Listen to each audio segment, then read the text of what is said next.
Sosok Alan bule tampan yang bertunangan dengan Lucinta Luna hari ini restu keluarga. Sosok Alan bule tampan yang bertunangan dengan Lucinta Luna hari ini. Sosok Artin Boltian alias Alan, pria bule yang menjadi kekasih Lucinta Luna. Pria asal Ukraina tersebut ramai dikabarkan bakal bertunangan dengan sang artis. Pertunangan Lucinta Luna dengan Artem Boltian digelar di Hotel Pullman, Kuta Bali hari ini, Jumat 28 Juli 2023. Digelar dengan mewah, acara Lucinta Luna ini sontak jadi sorotan publik.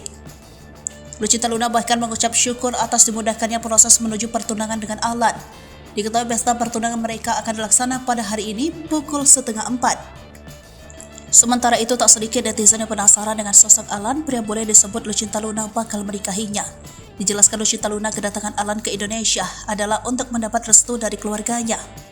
Pengakuan menohok Lucinta Luna soal hubungannya dengan Alan sontak jadi buah bibir netizen. Mengingat status gender asli Lucinta Luna, tak sedikit netizen yang curiga jika hubungan Lucinta Luna dan Alan settingan. Belum lagi minimnya identitas asli Alan, hingga kini netizen hanya tahu nama pacar Lucinta Luna adalah Alan. Sedangkan informasi lain soal pekerjaan belum dijelaskan oleh Lucinta Luna. Gara-gara inilah banyak netizen yang curiga jika hubungan Lucinta Luna hanya settingan belaka. Alan kini juga hanya menikmati momen liburan di Indonesia dengan Lucinta Luna.